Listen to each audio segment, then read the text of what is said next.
la restauration qui n'est rien d'autre que le rétablissement. Gloire à Jésus. Le rétablissement.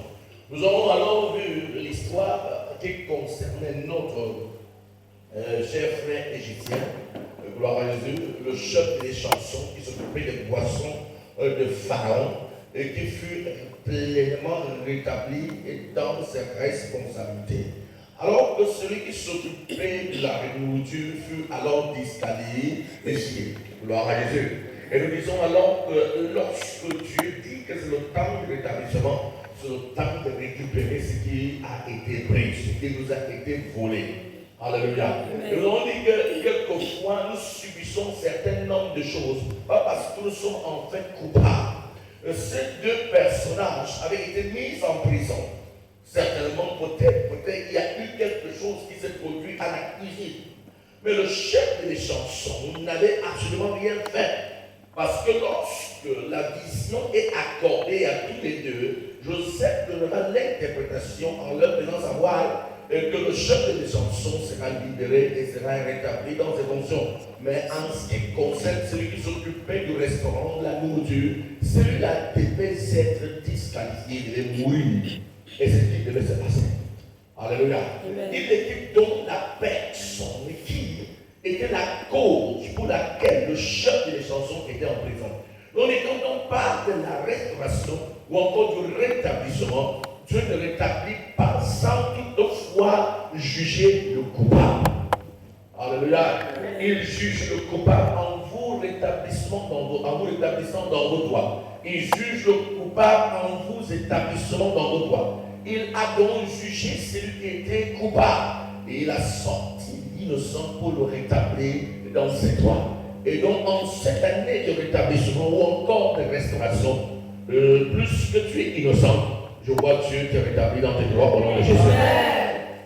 Que Dieu te rétablisse pleinement dans tes droits. Au nom précieux de Jésus. Alors on ne peut pas parler de restauration sans parler de rétablissement. Le verset 13 et le verset 21 nous ont montré que la restauration dans la vie de ces chefs de chansons était devenue effective. Il a eu une vision et d'après sa vision, il devait être rétabli. Et quelques jours plus tard, il était donc rétabli dans ses fonctions. Alléluia. Si tu as subi n'importe quelle injustice, je vois Dieu te faire justice. Au nom précieux de Jésus. Je vois Dieu te faire justice. Au nom précieux de Jésus. Alors, quand étudier le deuxième personnage, c'est dimanche, c'était le roi Nabuchodonosor. Il n'était pas n'importe qui, c'était un personnage qui avait laissé ses traces. Il avait construit toute une grande ville, mais alors une très très grande ville. Et pendant qu'il s'est vanté d'avoir créé cette grande ville, et en oubliant qu'à cause de ce qu'il avait créé, la grande ville, ce n'était ni à cause de sa puissance, mais plutôt à cause de Dieu. Il n'a pas donné gloire à Dieu. Il n'a pas célébré Dieu de gloire. Il n'a pas donné tout l'honneur à Dieu. Et à cause de cela, Dieu a décidé de le juger. Alléluia. C'est pour ouvrir cette parenthèse. Tout ce que tu as, c'est non parce que tu es sage. C'est non plus parce que tu es fort. C'est la main active de Dieu dans ta vie qui te donne ce que tu as. Et tous les fois où tu penses que tous les efforts que tu as fournis, c'est la raison pour laquelle tu as ce que tu as, Dieu va te juger. Amen. Gloire à Jésus. Quand Nabuchodonosor pense que celui qui a conçu la vie, est-ce que c'était faux? C'était vrai. Il avait conçu. Mais c'est la même divine qu'il avait aidé à accomplir. Il n'a pas donné gloire à Dieu. Et Dieu voulait faire comprendre à Nabuchodonosor que sans toi, si c'était une autre personne, j'aurais pu l'utiliser de la même manière comme il était utilisé. Alléluia. Nabuchodonosor donc pensait dans sa tête qu'en dehors de lui, il n'y a personne capable de pouvoir faire ce qu'il était en train de faire. D'où la nécessité de comprendre aussi qu'avec Dieu, personne n'est indispensable. Avec toi, sa chose est faite. Sans toi, sa chose est faite. Donc c'est un privilège pour toi d'être utilisé par lui. Alléluia. Donc Dieu a voulu donner cette leçon à Nabuchodonosor. La Bible déclare que ses cheveux vont croître, tellement croître, et que ses cheveux vont ressembler aux plumes de l'aigle. Et ses ongles vont croître au point où ses ongles vont ressembler aux griffes de l'aigle. Mais alors, la Bible dit qu'il mangeait de l'herbe comme le bœuf mange l'herbe. Donc il n'avait plus le goût du plantain, il n'avait plus le goût de couscous, il n'avait plus le goût de manioc. Il voulait dévorer l'herbe jusqu'à ce que tous les cheveux de sa tête vont tisser jusqu'ici. Alors, quand il sortait là-bas, tout le monde disait Mademoiselle Nabucodonosor est arrivée. Et tout ceci parce que Nabucodonosor avait manqué de respect à Dieu. Gloire à Jésus. Mais ce n'est pas son manque de respect qui nous intéresse. Nous parlons de l'établissement. La condition de cet homme est tellement misérable qu'on va le chasser parmi les hommes. Donc l'homme ne vivait plus parmi les hommes, il vivait en brousse. Alléluia. Il vivait en brousse, mangeant l'herbe. Gloire à Jésus. Pouvez-vous présenter votre roi comme qui mange l'herbe? Donc la façon dont Nabucodonosor avait commencé, personne ne voulait plus le sentir. Les notables, les hommes respectés, les ministres, les gouverneurs, toutes ces personnes sont assis et disent cet homme, il doit vous être avec nous, il nous souffre. On a chassé du milieu de son, il fut envoyé en brousse pour manger et continuer de manger l'herbe. Lorsqu'on parle de la longueur de ses cheveux qui avaient tissé jusqu'à être semblable au poil ou bien au plume de l'herbe, cela montre que cela avait pris des années de souffrance, des années de misère. Mais la partie qui nous intéresse, c'est que malgré ces conditions, gloire à Jésus, malgré ces conditions, le verset 36 du dernier chapitre 4 nous dit en ce temps-là, la raison me vint. Oh, tu as compris. En ce temps-là, la raison me vint. On appelle ça rétablissement. En ce temps-là, la raison me vint. La gloire de mon royaume, ma magnificence et ma splendeur me fut rendue. Mes conseillers et mes grands, gloire à Jésus, me redemandèrent. Je fus rétabli dans mon royaume et ma puissance ne fit que s'accroître. Ma puissance ne fit que s'accroître. Ma puissance ne fit que s'accroître. Donc, quand il a été rétabli, frère, la grandeur ne s'est pas arrêtée. Sa magnificence ne s'est pas arrêtée. Sa gloire ne fut pas arrêtée. L'ensemble des choses ne faisait qu'accroître. Alléluia. Amen. Frère, je viens de dire une chose. Et que ce n'est que la main de Dieu qui peut accomplir une telle sorte de restauration. Aucun homme ne le fera pour toi. Même si ce soit ton père, même si ton frère, même si ta soeur, il ne pourra pas le faire pour toi. Sortir un fou la brousse pour venir l'établir roi, aucun homme ne le fera. Il n'y a que la main de Dieu capable de faire.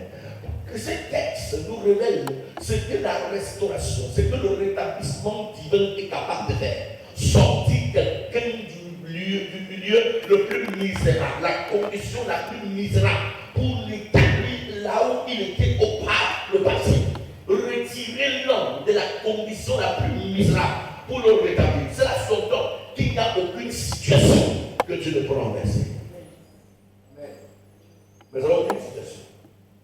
Peu importe ta condition, peu importe ton état, peu importe ce que tu vis, peu importe ce que tu enduis, peu importe ce que tu étais par le passé. Et si tu aspires à la restauration, Dieu peut te restaurer. Alléluia. Parce que si par en brousse chercher un roi, gloire à Jésus, on rase ses cheveux, on coupe ses ongles, on le lave propre, on le met encore sur le tronc. Et la Bible dit que sa magnificence ne faisait que qu'accroître. Ce n'était pas stable. On lui a pas dit non, tu ne nous mérites pas. Mais la grandeur d'une telle personne continuait de grandir. Seul Dieu peut le faire. Gloire à Jésus. Est-ce qu'il y a quelqu'un ici qui mange l'herbe? Y a-t-il quelqu'un ici dont les cheveux ont l'air descendu ici à cause de ce qu'il est sur le chemin? Y a-t-il quelqu'un dont les ongles sont accrus comme pour l'herbe? Je ne crois pas. Gloire à Jésus. Donc ça veut dire que ta condition est encore meilleure. Et si elle est encore meilleure, à combien forte raison Dieu va te rétablir. Alléluia. C'est la sortie de la condition la plus misérable pour le rétablir. En ce qui te concerne, alors ça sera avec vitesse et rapidité. Amen. Alléluia. Même comme Madeleine dort, ça ne sera pas grave. L'autre, son voisin, on sera donc le visiter pendant qu'elle sera en train de dormir. Alléluia. Donc, c'est une chose très importante pour comprendre. Donc, le rétablissement, frère, peu importe la condition, Dieu dit, je vais te rétablir. Il dit quoi? Je vais te rétablir. Il dit quoi? Je vais te rétablir. Je vais te rétablir. Alléluia. Je ne sais pas ce que tu as perdu. Je ne sais pas ce que tu as enduré. Je ne sais pas ce que tu as vécu. Je ne sais pas ce que tu as expérimenté. Mais l'heure est au rétablissement. Donc quand on parle de la restauration, on parle du rétablissement. Acte chapitre 3, le verset 31. Acte chapitre 3, le verset 21, Acte 3, 21, nous parle de ce que nous sommes à une ère de rétablissement. Nous sommes à une saison de rétablissement. À partir de l'heure où Jésus est arrivé, à partir de l'heure où Jean-Baptiste a commencé sa mission, nous sommes entrés dans l'ère de la restauration. Nous sommes entrés dans l'ère de rétablissement. Donc tu as l'obligation d'être rétabli, tu as l'obligation d'être restauré. Et dit que le ciel doit recevoir jusqu'au temps de rétablissement de toutes choses. Jusqu'au quoi? Temps de rétablissement de toutes choses. Nous vivons la saison de rétablissement de toutes choses. La saison de quoi? Dis à ton voisin, je vis le temps de rétablissement de toutes choses. Et Dieu a dit de me rétablir. Rétablir ma maison. Rétablir mon foyer. Rétablir ma carrière. Rétablir la vie de mes enfants. Rétablir mon avenir. Rétablir mes affaires. Rétablir mon succès. Rétablir mon voyage. Il est en train de tout rétablir dans ma vie. Au nom précieux de Jésus. Donc c'est la saison de rétablissement de toutes choses. C'est la saison de quoi?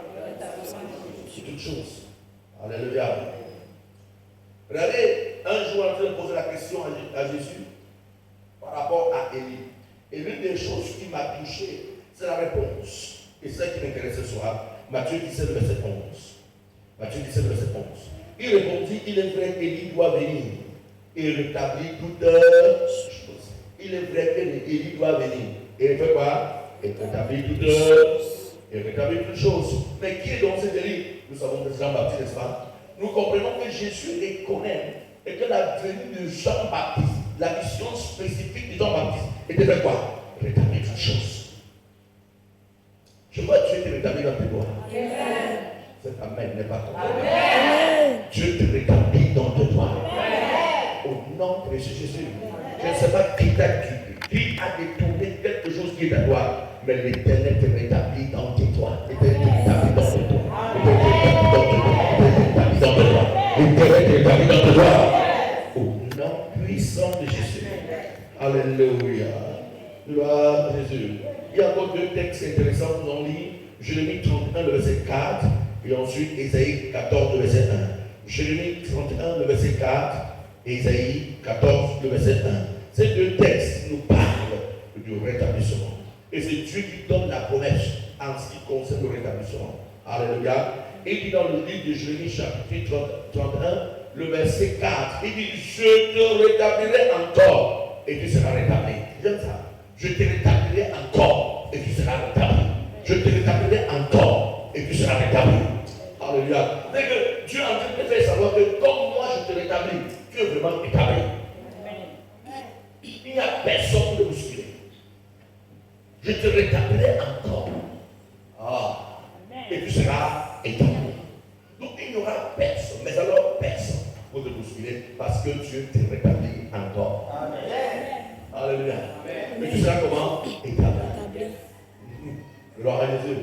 Vous savez, lorsqu'on dit à quelqu'un, je te rétablis et tu seras rétabli, tu seras vraiment établi. C'est son nom qu'il n'y a rien capable de blonder ce qui est sorti. Gloire à Jésus. Il faut simplement dire, je vais te rétablir. Et c'est tout. Et tu seras rétabli. Donc, Dieu est en train de vouloir se répéter. Et toutes les fois où Dieu dit quelque chose, en deux reprises, c'est que la chose doit s'accomplir et elle doit s'accomplir. Voilà pourquoi quand Jésus voulait dire une vérité fondamentale et inébranlable, il disait quoi? En vérité, en vérité. En vérité, en vérité. Donc pour appuyer la véracité de cette écriture, il dit, je te rétablirai et tu seras rétabli. Je te rétablirai, tu seras rétabli. Ah, je vois Dieu te rendre tout neuf. Alléluia. Tous ces vieux sauts, ça disparaît. Dieu te rétablit et tu seras tout neuf. Cet appel n'est pas convaincant. Dieu te rétablit et tu seras tout neuf. Au nom puissant de Jésus. Je me suis assis à observer certains hommes de Dieu que j'apprécie et que j'honore. Et je me suis rendu compte que plus les années passent, plus ils se rajeunissent. Et il dit, mais quel est le secret? Et j'ai compris que lorsque tu te confies à Christ, il te rétablit. Il fait quoi? Alléluia. Dieu va te rétablir. Amen. Il va te rétablir. Gloire à Jésus. Il va revoir la vieille porte là. Il va retoucher cette porte. Il sera totalement neuf. Totalement neuf. Totalement neuf. Totalement neuf. Au nom puissant de Jésus. Alléluia. Il dit, je te rétablirai encore et tu seras établi. Viens d'Israël. Tu auras encore des tambourins pour Paris. Hein? Tambourin pour Paris. Et tu sortiras au milieu des danses joyeuses. Pas seulement des danses. Pas seulement des danses joyeuses. Gloire à Jésus. Combien de vous pouvez ici danser ce soir sans être joyeux? Mais Dieu dit, parce qu'il t'aura établi et rétabli, tu sortiras au milieu des danses joyeuses. Amen. C'est la portion de quelqu'un. C'est la portion de quelqu'un. C'est la portion de quelqu'un. Ésaïe 14, le verset 1. Ésaïe 14, le verset 1, il dit, car l'Éternel aura pitié de Jacob. Dis, Seigneur, aie pitié de moi. Seigneur, aie pitié de moi. Seigneur, aie pitié de moi. Seigneur, aie pitié de moi. Au nom de Jésus. L'Éternel aura encore pitié de Jacob. Il choisira encore Israël. Et il les rétablira dans leur pays. Il les rétablira dans leur pays. Il les rétablira dans leur pays. Il les rétablira dans leur pays.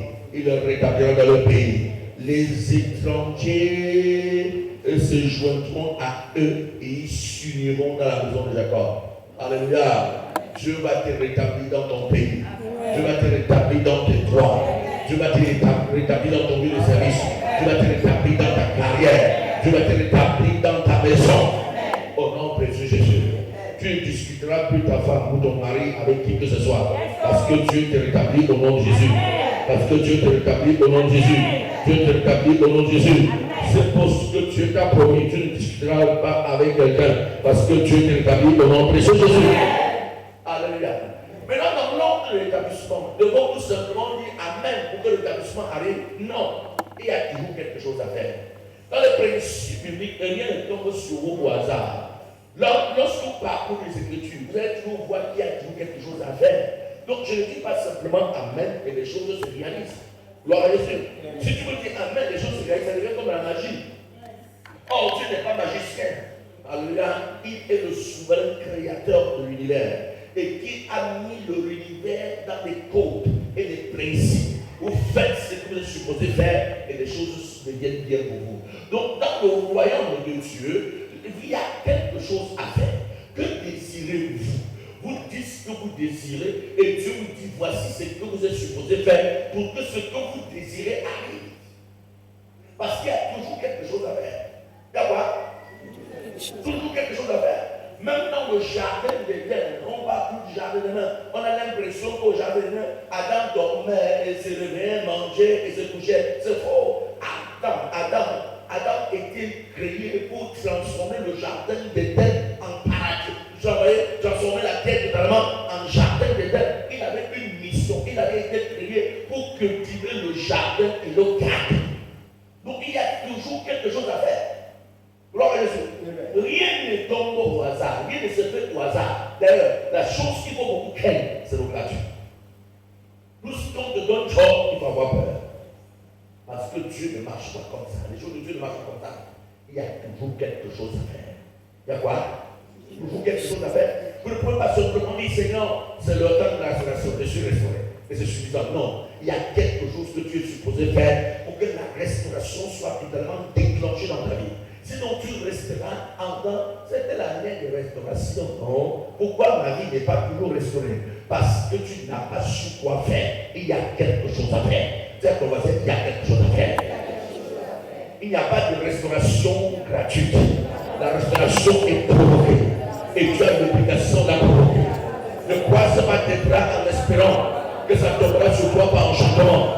Fais ce que tu as appelé à faire et tu seras restauré. Alléluia. Gloire à Jésus. Le christianisme n'est pas la magie. Le christianisme, c'est savoir ce que Dieu attend de toi et le faire. Et quand tu le fais, les choses marchent pour toi. Gloire à Jésus. Gloire à Jésus.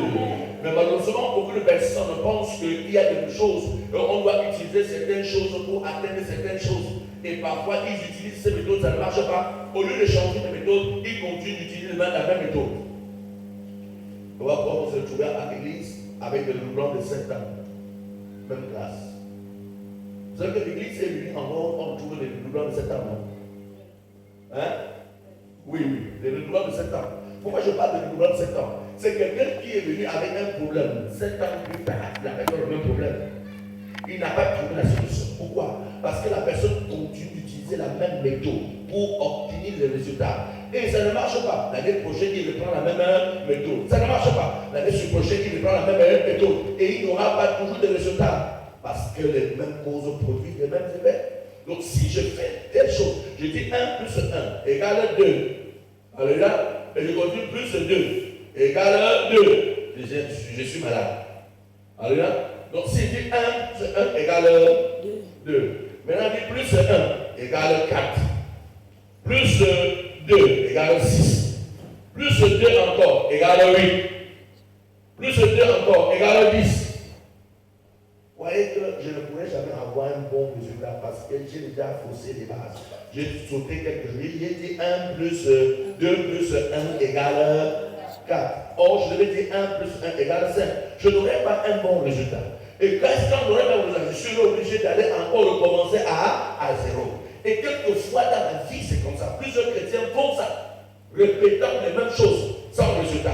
Répétant les mêmes choses sans résultat. Répétant les mêmes choses sans résultat. Ils répètent les mêmes choses sans résultat. Ils pensent qu'à force de répéter, tu auras pitié d'eux. Non, Dieu ne fonctionne pas comme ça. Ne fonctionne pas comme ça. On voit que mon peuple périt votre ténèbres. Et parce que tu as reçu la connaissance. Osée 4.6. Mets-moi Osée 4.6. On va voir ça clairement, tu vas voir. Alléluia. Parce que tu as rejeté la connaissance, moi-même je te rejetterai. Donc tu ne peux pas t'aider si tu manques la connaissance. J'ai l'obligation de chercher à savoir comment je suis supposé faire pour obtenir ce que je veux. Donc si je sais ce que je suis supposé faire et que je le fais, j'aurai ce que je désire. Alléluia. Voilà par ça, par exemple. Je peux venir ici crier Alléluia, Alléluia, Alléluia, Alléluia, Alléluia, Alléluia. On n'aura aucun son. Hein? Je peux crier comme ça dans 7 jours. Aucun son ne viendra. Moins d'aller derrière toucher les appareils pour que le son vienne. Il n'y aura rien. Gloire à Jésus. Maintenant, quand on essaye, ça ne donne pas. On doit se questionner. Pourquoi ça ne marche pas? Pourquoi ça ne donne pas? Pourquoi est-ce que j'ai essayé, ça ne va pas donner? Qu'est-ce que je suis supposé faire? Tu retouches la manière de faire. Et ça ne va pas. Ne te fatigue pas, ne te décourage pas, ne sois pas poussé. Rentre encore, dis où est-ce que j'ai raté? Qu'est-ce que je suis supposé faire? Je recommence à 0 jusqu'à ce que j'obtienne un résultat positif. Gloire à Jésus. Tu as commencé, tu dois obtenir un résultat positif. Si, mais alors si tu fais ce que tu es supposé faire. Alléluia. Mon peuple est détruit parce qu'il lui manque la connaissance. Plus que tu as arrêté la connaissance, je te le jetterai. Gloire à Jésus. Gloire à Jésus. À l'école pastorale, on a dit que quand tu fais des bêtises, Dieu te regarde. Jusqu'au jour où tu auras la connaissance. Alléluia. Donc Dieu ne vient pas en aide aux stupides, mais Dieu laisse les stupides chercher la connaissance. Et là, il dit, mon peuple est détruit parce qu'il lui manque quoi? Non, il lui manque la prière. Il lui manque le fait de venir à l'église, c'est ça, n'est-ce pas? Il lui manque le fait de chanter à la connaissance, n'est-ce pas? Il lui manque le fait de danser à l'église, n'est-ce pas? Parce qu'il lui manque la connaissance. Il dit, plus que tu as rejeté la connaissance, plus que tu as rejeté. Donc tu as fait sciemment de ne pas désirer la connaissance. Tu as fait sciemment de ne pas avoir ton programme de lecture, la Bible. Tu as fait sciemment de dire, je ne lirai pas ma Bible là. Les choses de date, je ne suis pas dedans.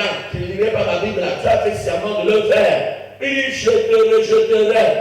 Alléluia. Et tu seras dépouillé de mon sacerdoce. Et tu seras disqualifié de tout ce qui me concerne. Donc la salle de connaissances amène-tu à te disqualifier, à te capter de ces choses, à t'éloigner de ces choses. Donc l'une des choses les plus importantes qu'un chrétien a besoin, c'est la connaissance, knowledge. Apprendre et apprendre encore. Mais comment? et apprendre encore. Apprendre et apprendre encore. Alléluia. Avec quoi? Gloire à Jésus. Dans la foi chrétienne, j'ai une fille de maman. Le moment qui porte des lunettes. Hein? Vous n'avez pas de lunettes, le moment qui porte. Le moment qui porte des lunettes. Vous voyez, elle est assise continuellement avec sa vie en train de lire, d'étudier, de lire, d'étudier, de lire, d'étudier. Et tu vois la vie des enfants. La vie de ces enfants comme ça.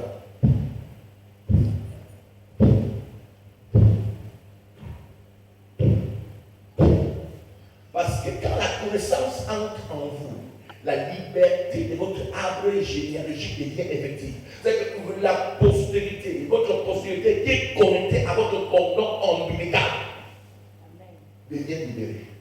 Parce que la lumière qui jaillit en vous éclaire la destinée des enfants. Nous ne blaguons pas de la connaissance. Mais j'ai vu beaucoup d'intercesseurs très malheureux. Parce que l'intercession, même sans la parole de Dieu, est une mauvaise intercession. Alléluia. Donc il dit, tu seras dépouillé de mon cerveau. Donc il va te disqualifier de tout ce qui le concerne. Il dit, plus que tu as oublié la loi de ton Dieu, plus que tu as mis la parole de Dieu, tu as mis la Bible de côté pour cultiver ton maïs. Il dit, plus que tu as oublié la loi de ton Dieu, tu as mis la Bible de côté. Il dit, j'oublierai aussi tes enfants.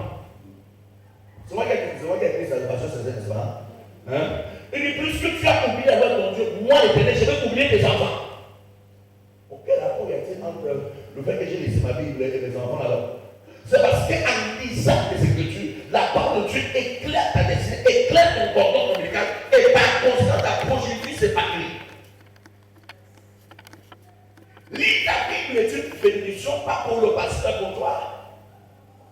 Acheter des livres que tu as au sein de l'église, la bibliothèque où tu peux venir parfois louer un livre. Demander un livre, je veux voir la liste des livres, on demande, je veux quel livre, loue-moi le livre.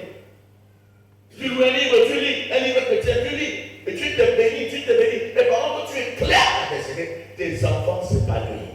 Tes enfants s'épanouissent. Il dit parce que tu as rejeté ta Bible, tu as rejeté la loi de Dieu, tu as rejeté la connaissance. Moi, l'Éternel, j'oublierai tes enfants. Donc quand tu prieras, Seigneur, souviens-toi de tes enfants, ils doivent obtenir le concours de l'âme. Dieu dit, moi, je me souviens de tes enfants. Tu as oublié ta vie, et moi qui vas se souvenir. Le jour que tu prendras encore ta vie en considération, moi aussi je prendrai tes enfants en considération. Gloire à Dieu. J'oublierai aussi tes enfants. Il dit quoi? Dis encore ça. J'oublierai aussi. Gloire à Jésus. Ouais, Dieu dit si tu oublies, lui aussi a oublié. Oublier ta Bible, c'est amener Dieu à t'oublier. Oublier la parole, c'est amener Dieu à t'oublier. Oublier la connaissance, c'est amener Dieu à t'oublier. Oublier la connaissance, c'est amener Dieu à t'oublier. Mais Dieu ne t'oubliera pas parce que tu es une passionnée de l'Écriture en Jésus. Passionnée des Écritures en Jésus. Tu es passionné des Écritures en Jésus. Je prie que tu n'oublies pas la place qu'occupe la parole de Dieu dans ta vie. Au nom de Jésus. Donc, comme je le disais tantôt, pour que la restauration devienne effective, il y a quelque chose donc à faire. La toute première chose que tu appelles à faire, c'est engager l'intercession. On engage l'intercession pour une vie de rétablissement. On engage quoi? L'intercession pour une vie de rétablissement. Dans le livre de Psaume 62, pardon, le verset 7. Psaume 62, le verset 7. Non, c'est pas Psaume, c'est Isaïe. Isaïe, je m'excuse. Isaïe 62, le verset 7.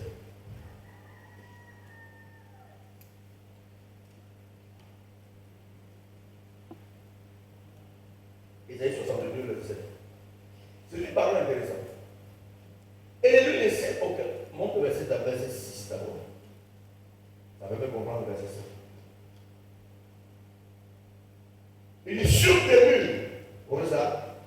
Sur tes murs de Jérusalem, j'ai placé des gardes. Les gardes qu'on parle ici, ce ne sont pas des gardes, ce sont des vigiles. Les vigiles qu'on parle ici sont des intercesseurs. Parce que les intercesseurs, ce sont des vigiles. J'ai placé des gardes.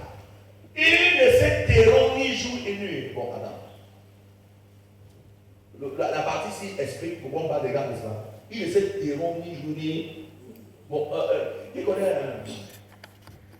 Africa Security, ça existe encore non? Hein?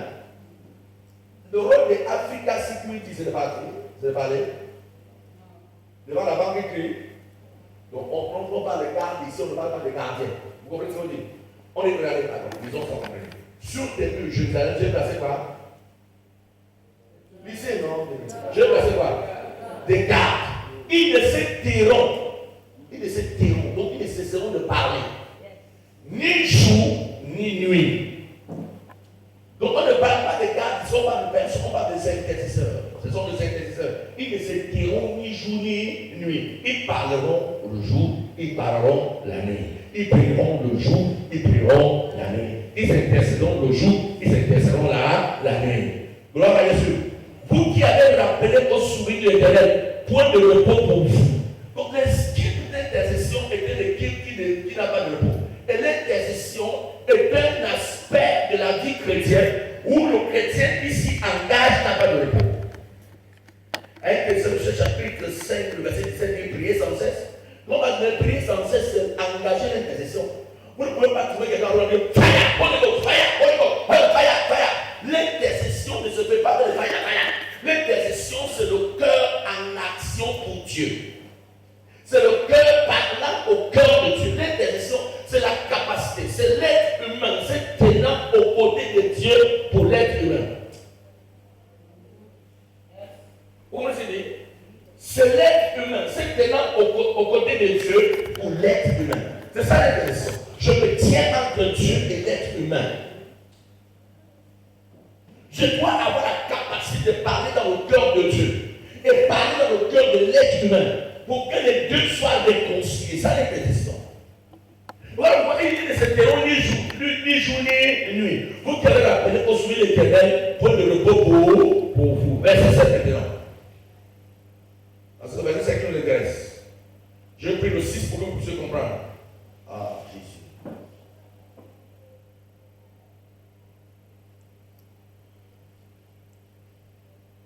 Et on va prendre une lunette à la sœur. Si on va prendre une lunette à la sœur, s'il vous plaît. Le verset 7. Et ne lui laissez aucune relâche jusqu'à ce qu'il la rétablisse. Jusqu'à ce qu'on va. L'intercession est la capacité à amener Dieu à rétablir. Vous voyez, je ne sais pas si on fait souvent les décisions. On fait rarement les décisions ici. C'est ça? Vous comprenez, c'est pas les décisions. Oh, nous devons pas le faire. Oh Dieu. Non, ce n'est pas l'intercession. L'intercession, lorsqu'on parle de l'intercession, c'est un cœur qui parle à Dieu. Oh, le premier qu'on fait, c'est la bouche qui parle à Dieu.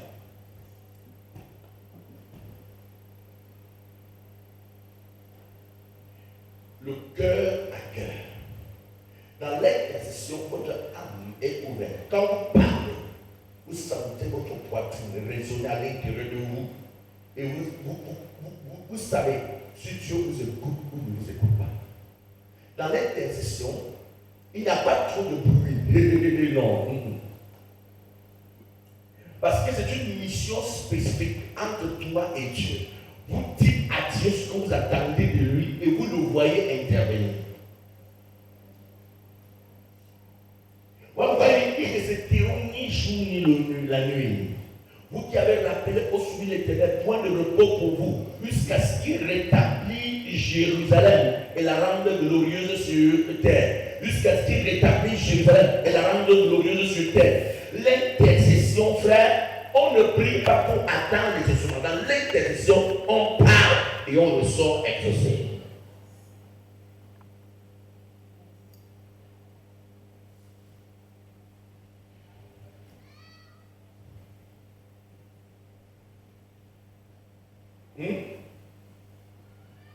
Parce que l'intercession, c'est la capacité humaine à amener Dieu à changer ta vie. C'est quoi? Vous amenez Dieu à changer ta vie. Donc Dieu avait dit, à cause de ce qu'il ignore avec moi, je ne pourrais plus parler.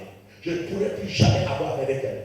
Mais tu as amené Dieu à changer ta vie. il cause encore à Bélinora et fait du bien à Bélinora. Est-ce que c'est là de prière, ça fait ça va comme ça? Vous devez être capable de trouver des arguments solides pour toucher le cœur de Dieu. Et vous ne pouvez pas toucher le cœur de Dieu si vous ne sentez pas le cœur de Dieu.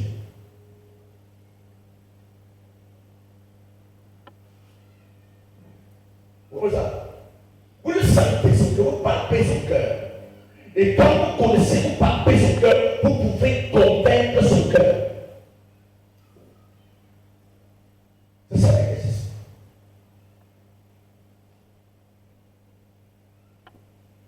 Ça a amené Dieu.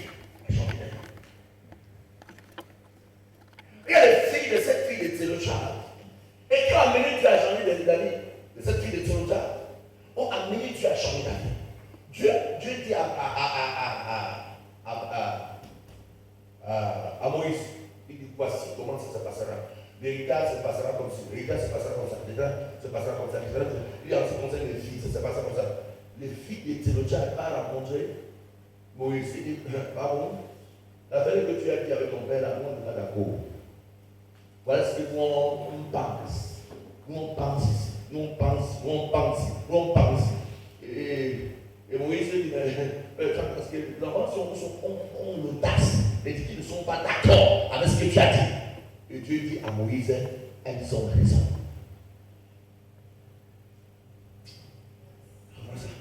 J'ai envie que tu entres là où je comprends. Dieu dit que quelqu'un a raison, que toi tu as raison, que c'est que lui tu as dit pour. C'est toi qui as raison. C'est ça l'intercession. L'intercession, c'est la capacité à amener Dieu à changer la vie. Oh, vous n'amenez pas Dieu à changer la vie si vous ne connaissez pas son cœur. Vous devez connaître son cœur, vous l'amenez à changer la vie. C'est pour ça que dans un ministère comme celui-ci, les choses les plus sérieuses sont confiées à des personnes qu'on appelle des intercesseurs. Parce qu'ils sont des personnes qui savent toucher le cœur de Dieu. Les grands croisades que vous voyez, les grands puissants hommes de Dieu que vous voyez, aucun homme de Dieu ne s'hasarde à faire des grandes croisades s'il n'a pas une équipe d'intercesseurs. Les équipes d'intercesseurs, parfois, on a croisade ensemble, l'équipe d'intercession part faire même, parfois même 21 jours sur place avant que l'homme de Dieu n'arrive. Et pendant que l'homme de Dieu arrive dans le ministère, généralement ils sont là en bas en train d'intercéder, continuer d'intercéder. Ce sont des personnes continuellement dans le jeûne et la prière, priant pour qu'il y ait l'intervention lors du programme. Maintenant, quand l'homme de Dieu finit, on dit waouh, l'homme de Dieu était loin. Aucun homme de Dieu était loin. C'est la puissance de l'intercession qui a été faite qui amène l'homme de Dieu à manifester la puissance de Dieu. Dimanche, j'ai ouvert une parenthèse avec les femmes qui ne veulent pas se marier. J'ai beaucoup de témoignages par rapport à ça. Je vous ai donné un témoignage ici qu'un jour, dans une église, n'est-ce pas, pendant que l'église est en train de prier, alléluia, le pasteur doit mourir. Alléluia, le pasteur doit mourir. Et tout le monde dit, il va mourir tel jour à telle heure. Les gens se rassemblent, oh, notre pasteur va mourir. Oh, notre pasteur va mourir. Et le pasteur assis sur la chaise dit, bien aimé, comme je parle là, par derrière, n'oubliez pas l'œuvre de Dieu. Soutenez l'œuvre de Dieu. N'abandonnez pas le travail. Continuez de servir Dieu. N'oubliez pas, je vous aime de tout mon cœur. Je m'en vais comme ça vers le Père. Alléluia. Je resterai avec le Père. Mais je crois un jour que je vais encore voir ta face. Un seul il aura. Il dit, Tati, je te jure par tous les dieux qui existent dans le monde que je vais aussi entrer au paradis avec toi. Et donc, là, tu étais assis sur la chaise, hein, Joseph, il faut faire tout pour entrer au royaume, que le monde ne captive pas. Hein, Joseph, hein, Madeleine, comme ça, tu dis, toi, tu es une jeune fille, tu ne dois pas entrer au ministère, tu dors, peu importe comment la journée a été dure, tu dois être concentré, parce que tu dois entrer dans le royaume de Dieu. Comme moi, je pars dans le royaume de Dieu. Un seul malin, oui, t'as dit, et tout le monde attendait. Pendant qu'on attendait, le temps passait, l'heure passait, l'heure passait, l'heure passait.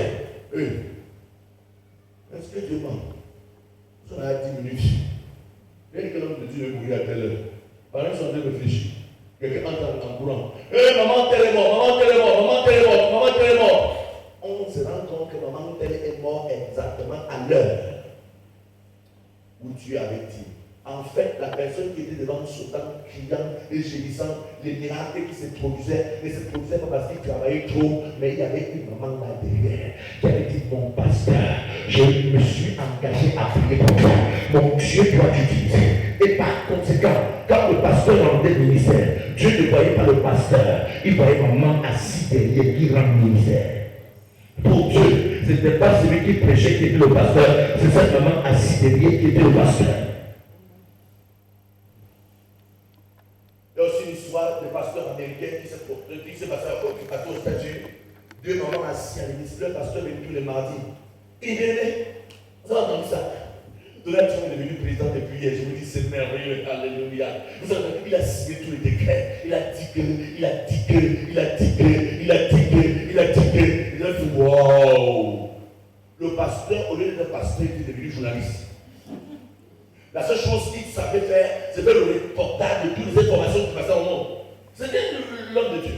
Et deux mamans assises derrière. Et il dit, non, papa pasteur, il a des problèmes.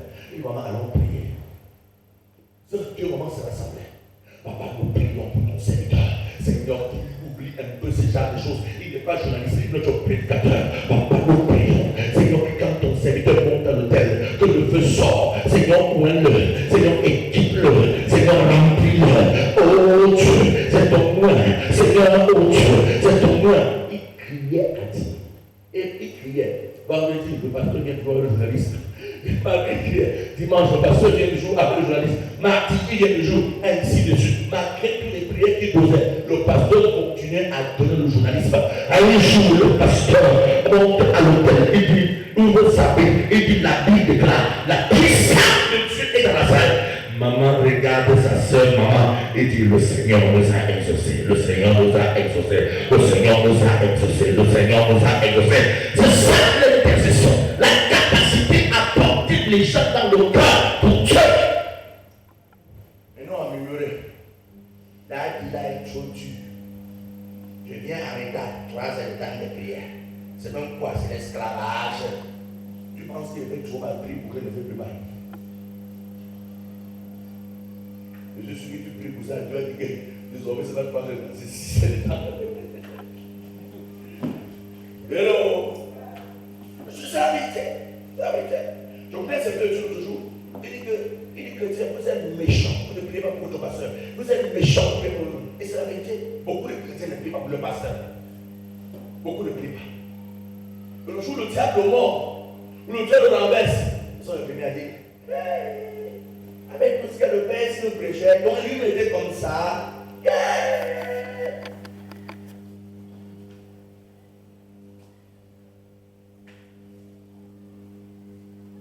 J'espère que tu peux vous ça. Alléluia. Gloire à Jésus. Gloire à Jésus. Donc, je viens te dire ce soir que tu dois comprendre, tu dois saisir que l'intercession est ce qui amène Dieu à rétablir les gens. Gloire à Dieu. Le rétablissement ne vient pas parce que nous avons crié, c'est votre cœur criant à Dieu. Votre cœur amenant Dieu à changer ta vie. C'est ça qui rétablit une personne. C'est ça qui veut quoi? C'est ça qui veut quoi? Vous savez, il y a un texte qui parle un peu de l'intercession. Luc chapitre 7, verset 4. Et il arrivait auprès de Jésus et lui adressait d'instantes supplications. Pas instantes supplications, disant, il mérite que tu lui accordes cela. Il mérite que tu lui accordes cela. C'était les anciens juifs et ils sont allés vers Jésus pour intercéder pour quelqu'un parce que la personne avait son enfant qui était malade. Ils sont venus intercéder pour la personne. Et la Bible déclare, ils vont adresser d'instantes supplications. C'était pas juste la prière, c'était des supplications. Ils arrivaient auprès de lui et lui adressaient d'instantes supplications. Ils insistaient, ils étaient persistants dans leurs supplications. Et pendant qu'ils cherchaient les mots pour convaincre le cœur de Jésus d'aider cet homme, il dit, Seigneur, il mérite. On a oublié même ça. L'homme si là, son enfant ne doit pas mourir, il mérite que tu lui fasses ça. Ouais, ça c'est le plus haut arguments. Tu as trouvé tellement d'arguments pour couronner. Tu dis, Seigneur, il mérite même que tu lui fais ça. L'homme dit, non, il mérite que tu lui fais ça. Ça, c'est l'indécision. L'indécision, c'est ta capacité à amener Dieu à changer la vie. Lorsqu'on dit qu'il lui adressait d'instances de supplication, on parle de supplication parce qu'on a rencontré obstacle. Regarde, donne ton cahier. Ah, tu es trop gentil. Donne ton cahier. Pardon. S'il te plaît. Ouais, pardon. Je te dis, le cahier là, si le cahier là, vraiment, ma vie va changer. Le cahier là, s'il te plaît. Hé, ma soeur, le cahier. C'est ce qu'on appelle la supplication. La capacité à se rappeler, à trouver des mots, à trouver des arguments, à trouver des paroles, à débattre des paroles qui correspondent pour amener Dieu à changer la vie. Et là, ces anciens sont venus pour demander à Jésus. Jésus, notre Jésus qui a bon cœur, il fallait qu'on le supplie. Il fallait qu'on le supplie. Et qu'on se couche par terre jusqu'à dire qu'il mérite. Mais quand il dit qu'il mérite, il a fait quoi? Il est celui qui a conçu notre synagogue. Tu vois notre chapelle de transfiguration là. C'est lui qui a construit ça. C'est comme tu ne peux pas faire ça. Tu l'as fait au monde. C'est ça l'intercession. Oui, la différence entre la prière et l'intercession. C'est la capacité à trouver. Donc, vous ne venez pas dans l'intercession, vous ne venez pas demander la vie de Dieu. Vous venez lui dire que ne quitte pas d'ici, je n'exauce pas.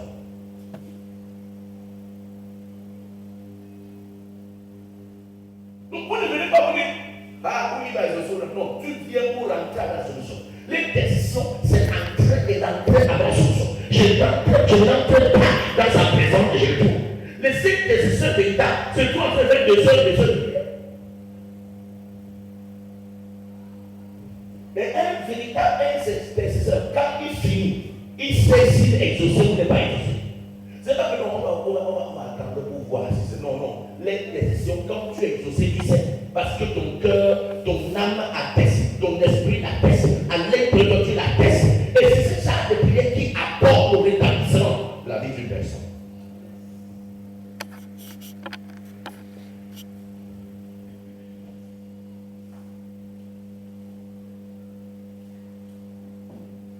Gloire à Jésus. Dans Ésaïe 38, le verset 1 à 23. Ésaïe 38, le verset 1 à 23. Il y a un homme qui s'appelle Ézéchias. Et ce roi Ézéchias reçoit un prophète géant. Et puis quand il dit, Dieu réalise. D'ailleurs, cet homme ne vient pas pour demander la vie du roi Ézéchias. Et lui vient lui dire, Dieu m'a dit, donne des ordres à ta maison parce que dans 15 jours, exactement, tu vas mourir. Hein? Gloire à Dieu. Si c'était Morel, il me sortait.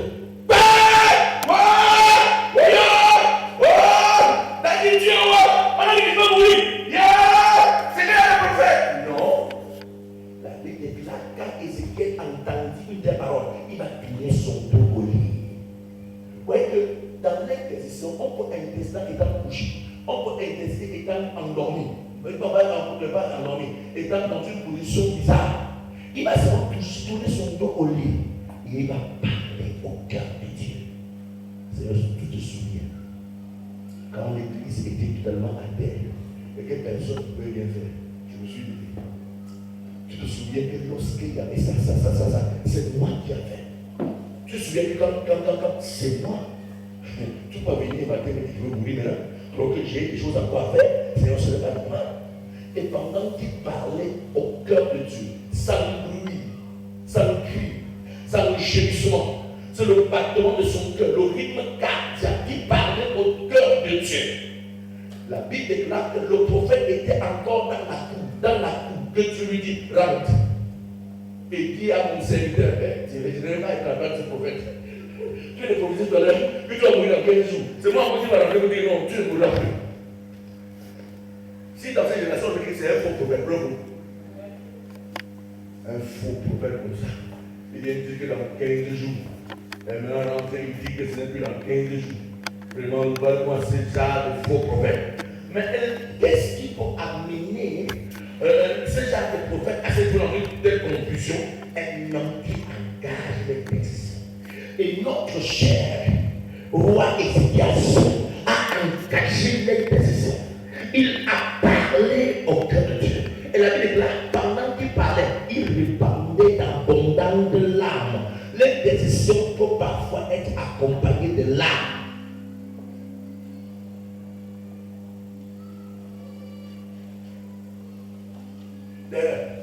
Tu ne peux pas dire bon les décisions sans les larmes.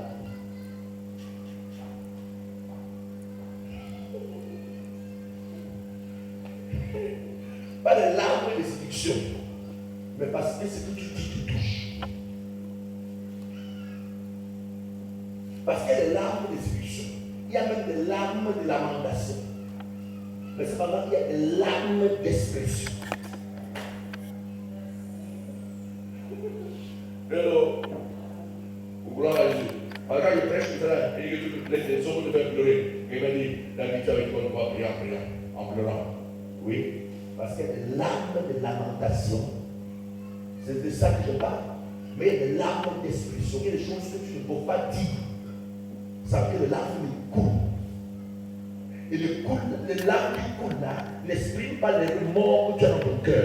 Mais expriment simplement l'état de ton esprit en ce moment-là. Je peux vouloir que tu chantes.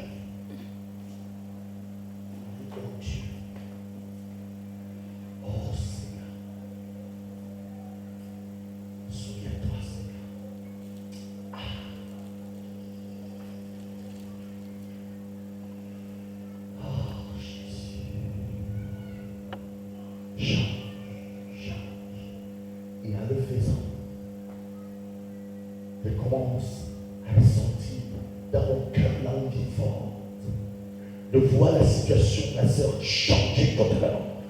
Et les larmes commencent à couler de mes yeux. Ce n'est pas des larmes de lamentation, ce n'est pas des larmes de lamentation, mais ce sont des larmes d'essence. Ça c'est. Hello? Comment ça? Parce qu'il y a des larmes de lamentation. Seigneur, jusqu'à d'accord.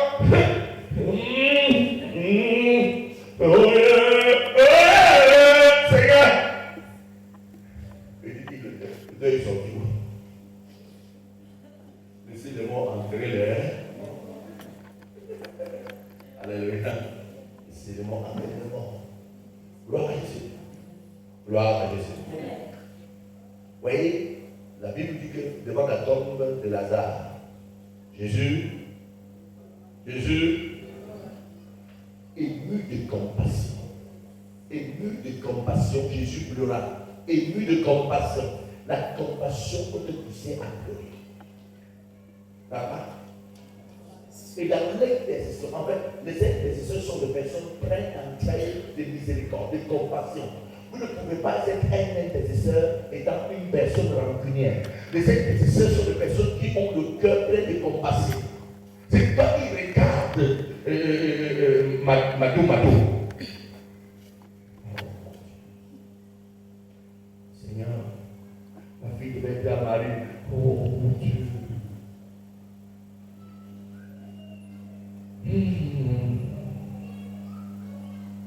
La compassion la pousse. Tu me dis à Marie. Hein?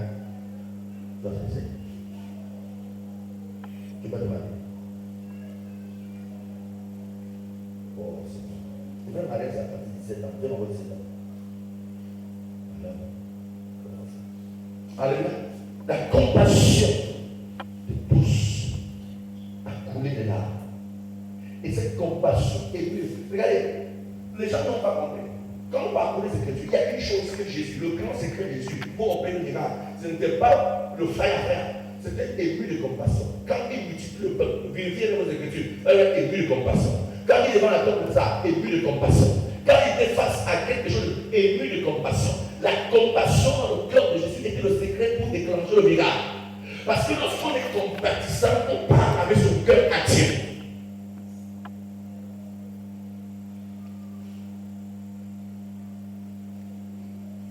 C'est ça le miracle que Jésus c'est ennemi de compassion. Ennemi de compassion. Ennemi de compassion. Ennemi de compassion. Ennemi de compassion. Ennemi de compassion. Son cœur fut touché. Au point où Jésus pleure. Pour quelqu'un, pour Lazare. Et quand il pleurait, voilà comment il l'aime. Bon, comment il l'aime. Alléluia. Pourquoi? Parce que quand vous aimez quelqu'un et que vous voulez que le changement se produise dans sa vie, vous pouvez pleurer, vous pouvez prier pour lui en pleurant. Parce que vous le sentez ce que la personne le sent dans ce qu'il dit. Vous commencez à le sentir ce qu'il le sent. Les intercesseurs n'ont pas le cœur dur, ils ont le cœur tendre. Hein?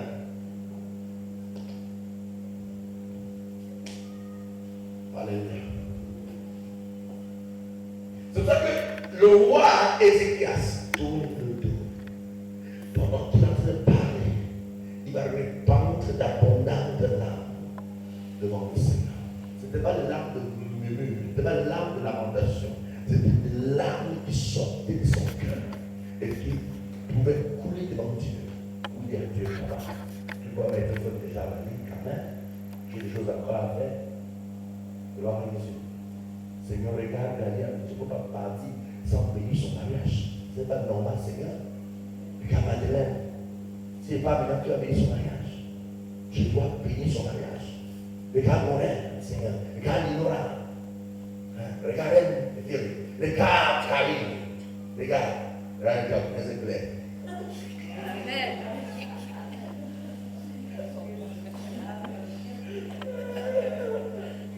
Je dois partir, Seigneur. Je dois partir, je ne peux pas. Je ne peux pas. Je n'ai personne à venir. Je ne peux pas partir, Seigneur, je ne peux pas. Alléluia. Gloire à Jésus. Donc c'est ça l'intercession. C'est là que vous comprenez la différence avec ça. La prière, l'intercession, tout ça. C'est ça l'intercession. Donc vous trouvez d'argument. Vous n'entrez pas dans le Dieu pour le sortir sans vous exaucement. Vous entrez pour le sortir exaucé. Les intercesseurs ne manquent pas quoi dire à Dieu. Les autres personnes qui ne sont pas intercesseurs, qui en ont besoin de.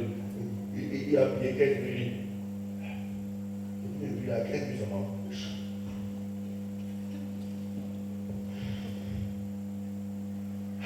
Lui, quand il dit, Seigneur, donc tu connais, bonjour, on se revoit le soir.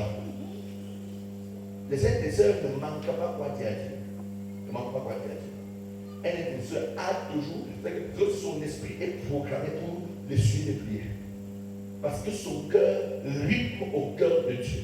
Vous voyez, un intercesseur rentre dans la transition sur le prière, mais comme il entre, le suivre prière vient d'elle-même. Pourquoi? Parce que quand il vient, puisque Dieu lui a donné le cœur d'intercession, Dieu ouvre son cœur pour que lui, Dieu voit le besoin, pour que lui, l'homme voit le besoin de Dieu dans le cœur de Dieu et de prier ses besoins pour que Dieu exauce.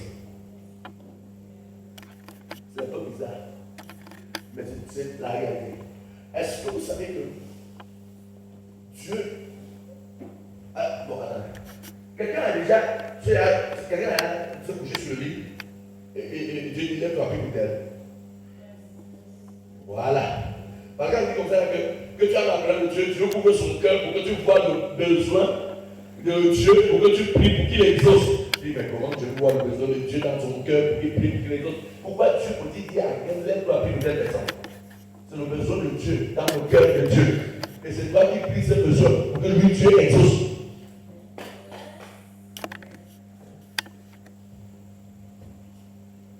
Comment ça? Hein? Regardez, quand vous êtes un intercesseur, parfois vous allez coucher au lit comme ça. Vous avez l'envie de dormir, dès que tu lit, bam! Tu dors même 1 heure. Le sommeil part. Si tu es un intercesseur, quand le sommeil part, lève-toi, va prier.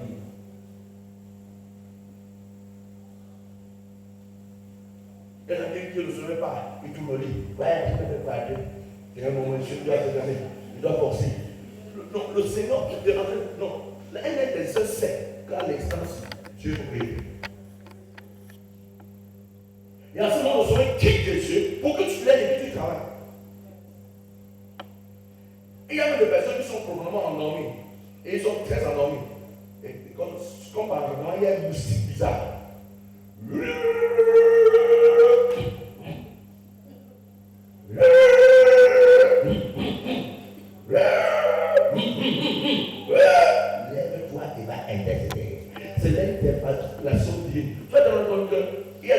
tu entends ça, ça vient le jour où les moustiques t'ont mangé toute la nuit, mais tu n'as rien entendu. Bravo. Quels sont ces moustiques qui sont dans tes oreilles? Il y a un besoin d'intercession quelque part. Les gens qui engagent leur esprit dans l'intercession deviennent des instruments de Dieu. Dieu peut se rendre compte qu'il y a un besoin, c'est-à-dire il te réveille, tu commences à prier seulement. C'est pendant que je prie. Hey, Seigneur, je déclare aucune âme atomique ne peut renverser qui que ce soit. Après, je prie mon quoi. Mais tu as prié quand même. Parce que c'est la nécessité de Dieu. C'est le besoin de Dieu.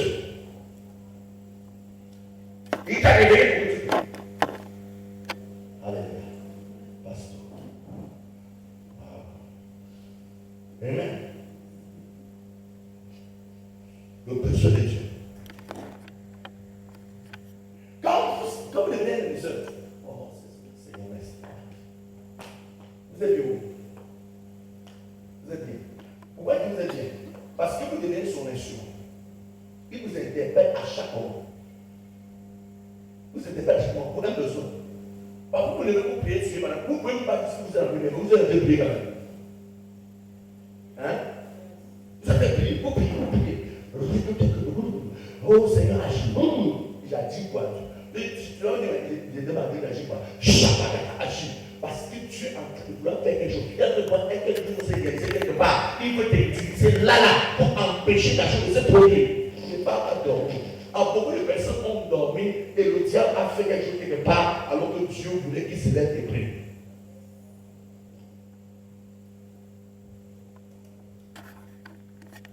Alléluia. Gloire à Jésus.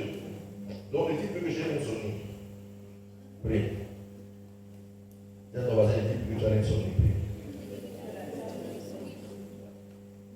Voici notre capacité d'intercession qui est importante. Luc 18, le 7 à 8. Luc 18, le 7 à 8. Même en texte. Luc 18, le 7 à 8.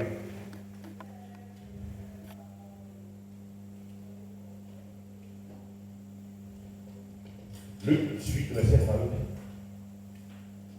Oh, c'est merveilleux d'avoir un peuple qui sont des intercesseurs. Quand dans une église où tout le monde est intercesseur, il y a des choses qui ne peuvent pas arriver.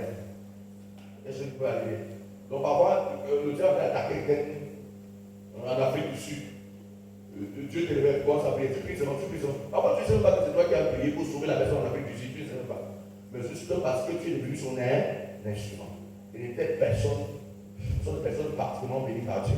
Je suis là à ça une parabole pour leur montrer qu'il faut comment toujours prier et le point c'est là. Les intercesseurs sont toujours en train de prier sans séparation.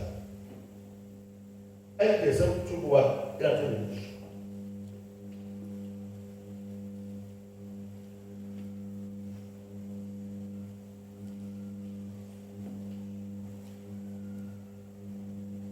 Mais quand ils sont en train de regarder, tu vois.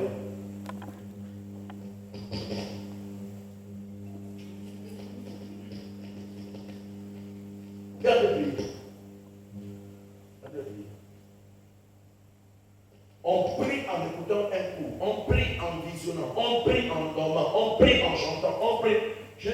La première fois que j'ai compris qu'on prie en dormant, on prie en dormant, je voulais dormir avec mon bishop.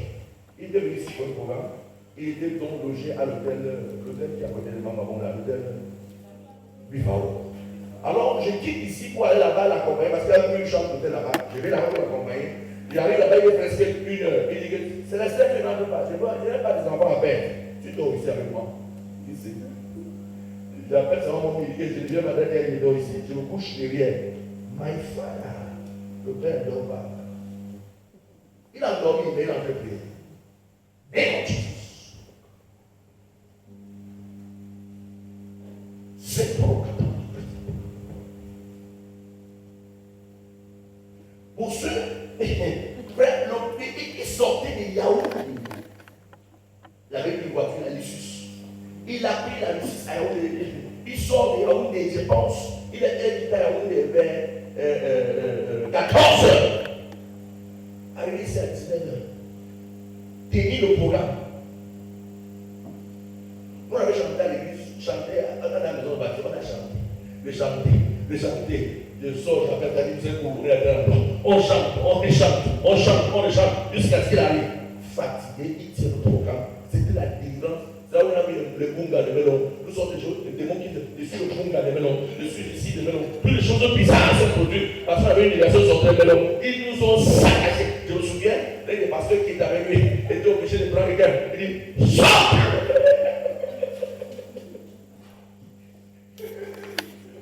Donc on a dit le problème, voilà la maison où on a mangé, et pour là, on est arrivé à, je pense, vers 1 ou 2 heures. Il dit, tu ne rentres pas. Bon, il n'a pas la voiture, il n'a pas la moto. Donc, sur la moto, là-bas, il faut avoir à 2 heures du matin, c'est un problème, tu ne rentres pas. Ils ont dit, c'est merci, je suis couché. Il dit, ah, je comprends pourquoi les gens disent souvent qu'on va prier en dormant. Quand tu es continuellement dans la prière, tu laves les habits en priant, tu vas en priant, tu repasses en priant, tu marches en priant. Quand tu es endormi, ton esprit est dans la prière. La majorité des personnes, elles n'écoutent pas une prédication que vous êtes en train d'écouter là. Les uns et ceux écoutent la prédication en priant.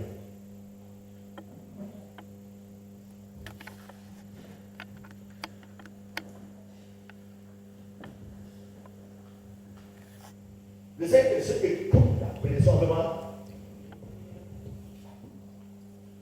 Donc, il y a quelqu'un qui est en train d'écouter.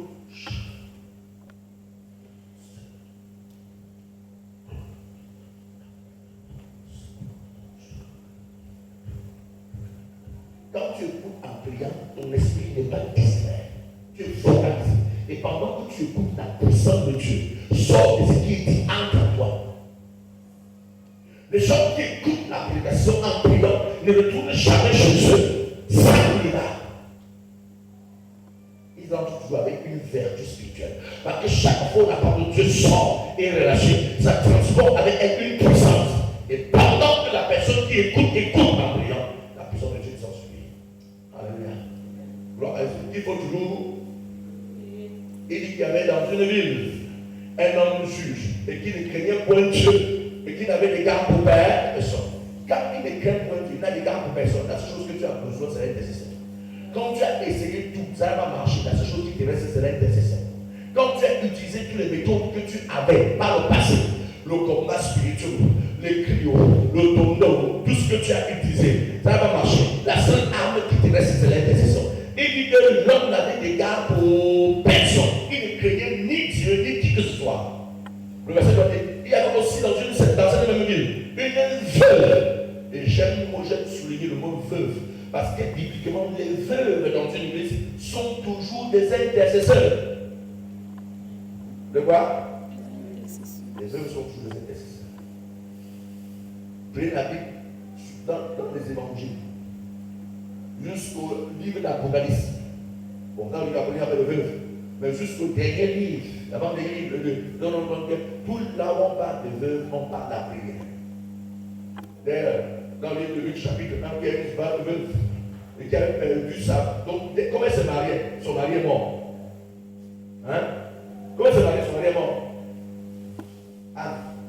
Et elle est rentrée pour elle, elle est partie pour elle rester dans l'église. Elle est passée une journée dans la prière. Tu pars où? Je pars à la prière.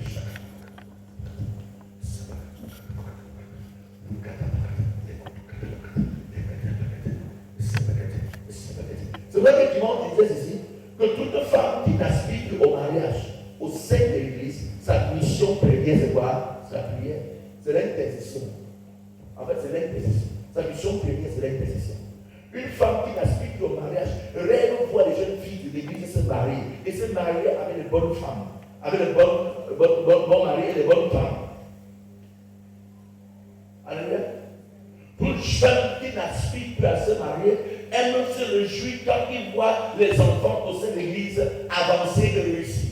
Une veuve ou une femme qui n'aspire plus à se marier au sein de l'église rêve voir l'église s'épanouir. Et la seule chose qui lui reste, c'est d'intercéder pour voir les gens être heureux.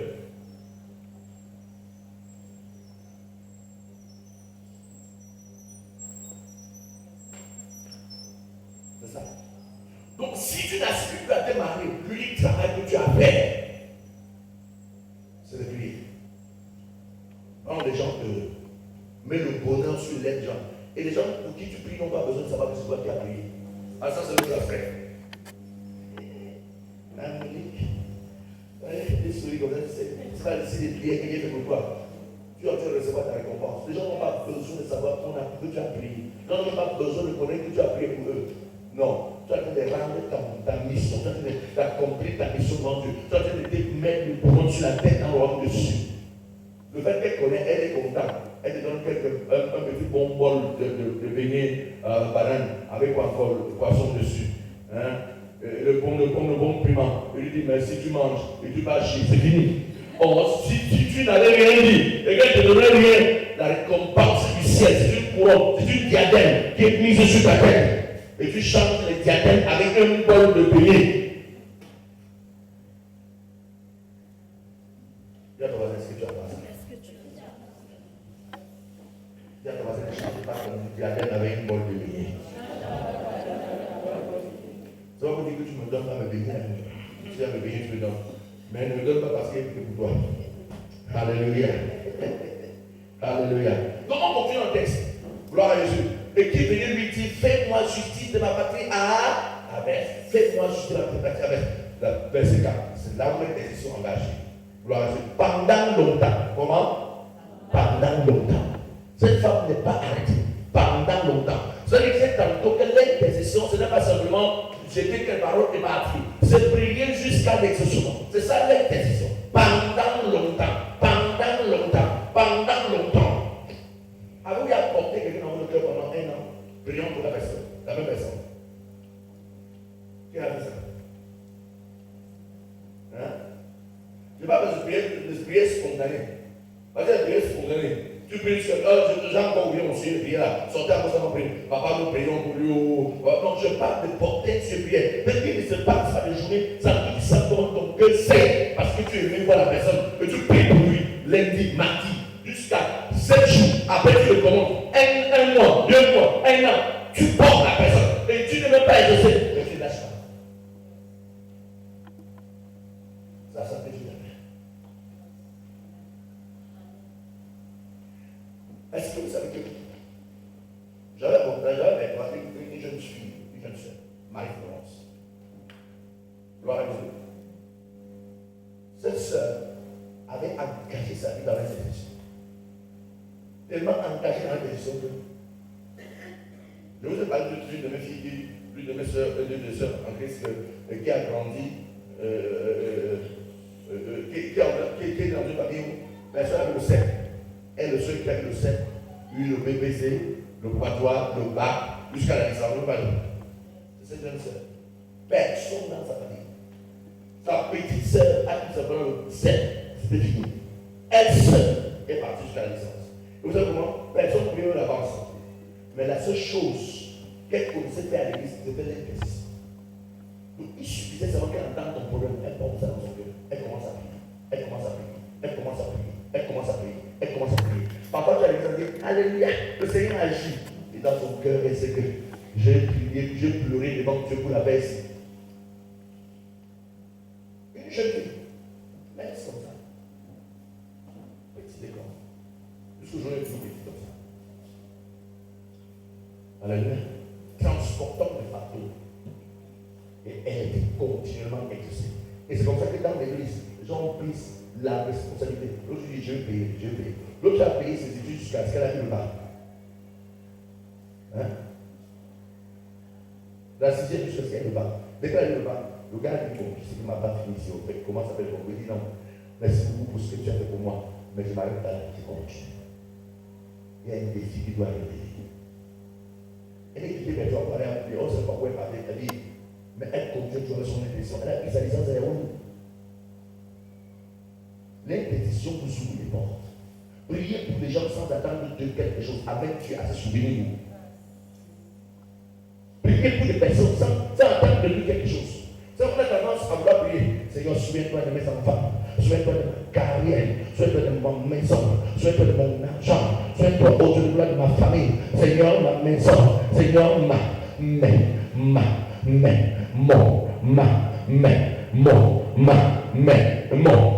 Besoin de toutes ces choses. Porte des gens dans la présence de Dieu avec l'intercession. Et quand leur vie est changée, l'intercession va changer. Souvenez-vous de ce qu'il y a des fois des chrétiens vagabonds. La feuille de vagabond est comme ça. elle encaisse. Elle encaisse. Elle n'arrose personne. Mais la feuille est arrosée. Mettez un pied de pataro dans votre chambre et mettez 47 macabros. 3 ans plus tard, tu vas dire plus tard dans ton champ que le macabro. Donc, vous savez pourquoi? Le tarot passe au temps arrosé. Soyez venus. Il est plus que tous. Et le macabro dit Hamon. Hamon. Donne-moi ça. C'est pour moi, donne-moi. Il arrose. Multiplie-toi alors. Occupe-toi déjà. Et Dieu s'occupera de toi. Intéresse-toi à la vie des gens. Et Dieu s'intéressera à toi. Prie pour les gens dans la pétition. Porte les gens dans la prière. Porte les gens dans la prière. Gloire à Jésus. J'ai eu une équipe d'intercession une année ici. Très extraordinaire. Le verset décembre, ils ont gêné pour moi. On a mangé, on priait. J'ai dit, Seigneur, bénis ces enfants-là, alléluia. Même comme après, quelqu'un a voulu détourner ce qui était décision. Mais c'est important. C'est important. Alléluia. Gloire à Jésus. C'est la preuve qu'on aime une personne. Le verset des anges, on peut toi, avec tous les poulets, tous les plus, les dindons, les saucissons, les camemberts et autres, on intercède pour la vie. C'est la preuve d'amour. Et toutes personnes ne peuvent pas être coincées. Dieu les bénit toujours. Alléluia. Je vais dire que tu t'intercèdes le 25 décembre. Tu vas me porter quelqu'un dans ton cœur et que tu pries pour la personne. Pendant longtemps, il refusa. Mais ensuite, il s'est dit en lui-même, quoique je ne crains point Dieu et que je n'ai point d'égard pour personne. Alléluia. Je n'ai d'égard pour personne. Quoi donc je ne pas. Néanmoins, parce que cette veuve m'importune. L'intercession, c'est importuner Dieu jusqu'à l'exaucement. Papa, tu as refusé, mais tu as mis ce sceau. Papa, tu as refusé, mais tu as. C'est importuner Dieu. C'est déranger les oreilles de Dieu. L'insister, parler et reparler. Parler et reparler. Parler et reparler. Trouver d'arguments. Parler et parler. Jusqu'à ce qu'il les osent. C'est ça qui amène le rétablissement. Je lui ferai justice. Afin qu'elle ne vienne pas sans cesse me prendre la tête. Elle ne vient pas sans cesse me trouver la tête. Elle ne vient pas sans cesse me trouver la tête. La tête. Est-ce que c'est quelque chose que quand il commence à prier, il dit, encore celui-ci. Il va occuper de plus rapidement. Et je sais, parce qu'il va passer la journée, c'est me trouver toute la journée. Pardon. Et je sais, il part. Et ce que l'homme a dit, afin qu'il ne vienne pas m'importuner, parce que quand il commence, j'ai toute ma journée, c'est lui. Oh, papa, oh, non, tu vas seulement agir. Yes, Seigneur. Oh Dieu. C'est ça qu'on appelle les porteurs de fardeau. Les porteurs de fardeau sont des intercesseurs. Quand quelqu'un qui prie, papa, il a l'impression qu'il soulève son pied à peine au sol. Ça arrive à dire. Tu as des priorisations, tu as ceux dont ils font sa pèse. Les gens là, yakata, yilukata. Ça arrive à dire. Hein? Si tu as ça, c'est que tu as fait faire. Même quand il y a une personne que, oh mon père, agis. Le gars sur le couteau. Eh mon père, et les gars sur tu ne pries pas, tu ne pries même pas, tu ne pries même pas. Comment ça va prier? Même si la bouche se pose au trait, ne me semble pas. C'est les gauches, là-bas. Oh, ça va.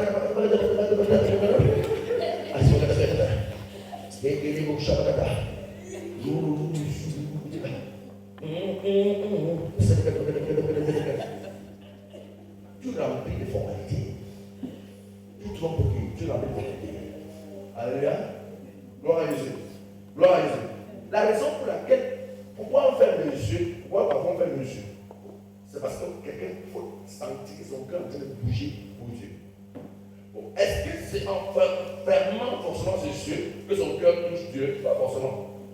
Mais la vérité, c'est que quand tu as fait une véritable prière, tu es obligé de fermer les yeux. yeux physiques que tes yeux spirituels s'ouvrent. C'est quand tu mets tes yeux physiques que ton cœur s'ouvre. Parce que les yeux physiques conduisent automatiquement à la distraction. Donc, même quand il a besoin, il va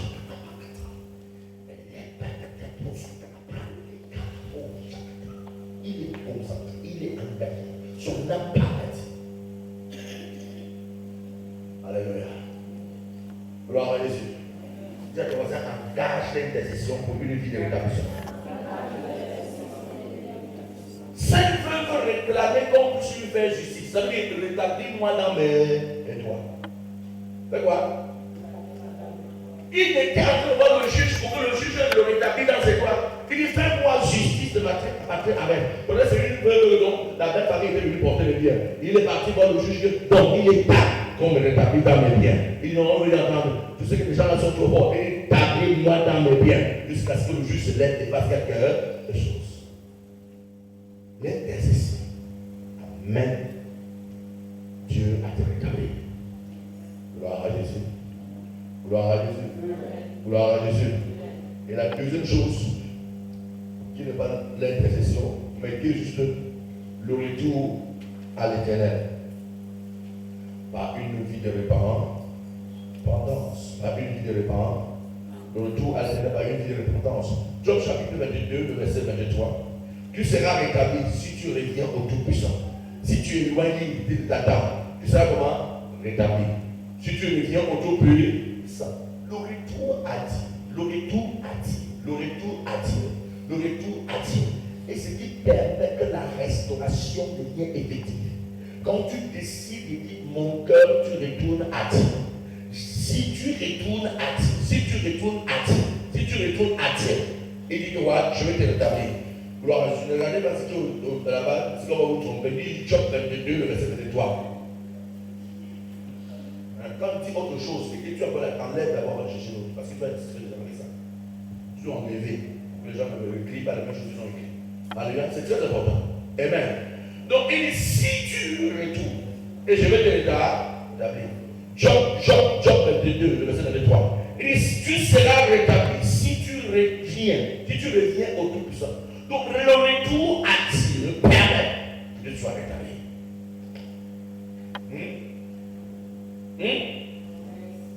Gloire à Jésus.